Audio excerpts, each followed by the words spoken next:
St. Patty's Day, girls. Happy St. Patty's Day. Oh, good time to celebrate. Salancha. That's Gaelic for here's to you. And I thought Etsy knew it all. And Martha, you're just coming in hot with some sort of language. You'd be surprised what I know about St. Patty's Day. Did you know that there's a river in the United States that actually turns their water green for St. Patty's Day? Yeah, I think I have heard this. Do you know what river it is, Essie? Is it the Boston River? That doesn't sound familiar. You know, it is green in Boston, though. They're the Boston Celtics.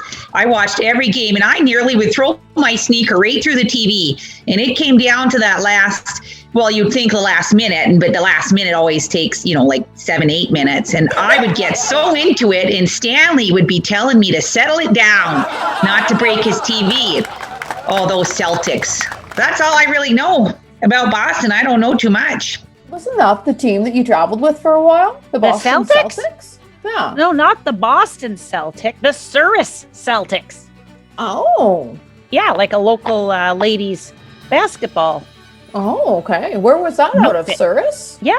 Well, that would make sense if they're the Surrey Celtics. They're not going to be the Surrey Celtics in Waskata. No. Is that by Melita? Where? Surrey?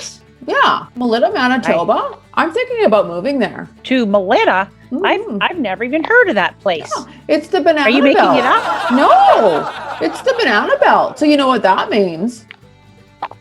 It's going to be nice and hot there. That's the only place a banana will grow. Oh. If it's called the Banana Belt, it must be like some phenomenon. Yeah, Essie, you're in slow-mo. And you're not really with us anymore. What else is new? Really got stuck on that Banana Belt comment there. I'm gonna. Okay, give me. Oh boy. Let's see if this is any better. Finally, that was what I'd call an Irish shenanigan. I'm back in action, ready for some satisfaction. Here. Cheers. Yeah. Cheers. Do you know any Irish jokes? No. The only Irish joke I know of these days are the current Boston Celtics. They're about the only joke I know that's Irish. I've got one for you. Mm-hmm. What do you call a fake Irish stone? Ooh. A shamrock. A shamrock. Get it? The rock is a sham. Got it. Mom, I met an Irish boy on St. Patrick's Day. Mom says, oh, really? Dave says, no, O'Reilly. Do you remember when we were little kids and we would just be so excited to get those 2-cent gums, double bubbles, and there was always that little comic and those jokes. I mean, they were as bad as bad can be. I think probably in a bucket of 50, there might be one where it might have been okay. Do you remember those? Oh, I do. What were they? What were those jokes called? What were their character names? They had names. I'll tell you what. I was the Candy Queen, and that was a Bazooka Joe. Bazooka Joe. That's right. I loved that gum. Oh, the bubbles you could blow with that Bazooka Joe.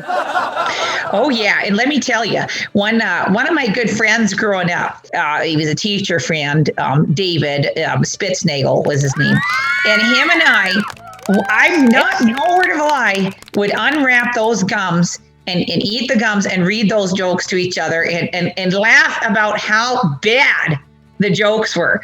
Oh, they were bad. Yeah. It's kind of like going to a comedy club and laughing all night long at the comedian, but not at his jokes. Just at how bad he is. Yeah. Right? We've done that more than once, haven't we, Essie? Oh, those were the good old days, though. Yeah. I sure would love to go to a comedy club. I mean, I know I'm maybe not in with the new stuff, and I may not understand all the jokes, but I always loved a good laugh, and I still do. I'd really love to go. Yeah, you should take Warren from Waskata because I think he loves a good laugh too. Oh yeah, he sounds like a joker. Oh yeah, and I never met him, so that would have been nice to meet somebody new. I've not met him either. None of us have. We don't know who Warren. No. We haven't met him. We just, He watched our show about him. Oh, We read his letter, and he contacted us and gave us his information. That's all we know. Okay, I thought one of you would maybe talk to him or maybe video chatted to make sure we weren't getting catfished, just to make sure he was a normal person. I didn't know. I never thought of that. That's We don't. a thing, that it is a thing. Is it trending? Catfishing? Well, I don't know if it's trending. It's not a good thing, but people do it. Like people have been catfishing for years down in the southern U.S. They love catfish. I think it's like fish with a pH. Oh, like Like fishing. Yeah, I think that's what it is. Catfish. So it's a different meaning. I don't keep up with some of these current things. Like I didn't even get to watch the episode of the royal interview, and I I'm was so going to ask curious. you about that. All the ladies at tea time have been talking about it for 2 days. I've heard nothing but Harry and Meghan and the Queen and Oprah. It's just, wow, I think I've really missed out. Oh, you did. It was a fabulous interview. Oprah did an amazing job. She really did. What do you think, Bea? Did you see it? I can't imagine you'd miss it. You know, no, I did not see it. I was not around, but I do watch the news. I try to catch the news a little bit every morning, and I did see the little highlights. And there was some concerning things in there. And but you know, Oprah sure did look nice, though. She's always so concerned about her She appearance. is just gorgeous, always gorgeous. Well, except for some scenes in the movie The Color Purple, not so much. But I think that was because she was supposed to look. Yeah, that was all makeup. Yes. But yeah, that interview, that really just blew up the royal family. 11 million views in the UK alone. Yeah, there's so much press. They're going to have to answer a lot of questions now, I think. They opened up This is what we not call over. a can of worms has been opened. Well, let's have an Irish toast to that, because good for them. Good for them I'm for so bringing proud of some them. things to light. You know? That's not Everyone right. needs to be happy. Yes. Here's to them. What? Give us one of your Irish toasts. Yep, I think there was one I used to hear, kick up your heels and take off your hat and throw it down and kick them back. Oh, I love that one. Yep.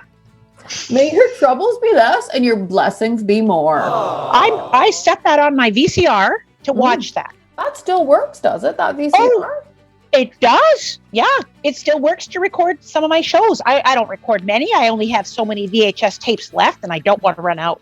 But I recorded that. Because you'd never record over a VHS tape, would you? Well, I think it depends. Maybe an old episode of that I used to have. What was that one I liked? That detective one that I always loved. You're not talking about, no, I'm thinking of Knots Landing in Dallas. Oh, No, police one, the investigator. The X-Files? That was sci-fi. It was a guy with a... Oh, Knight Rider. No.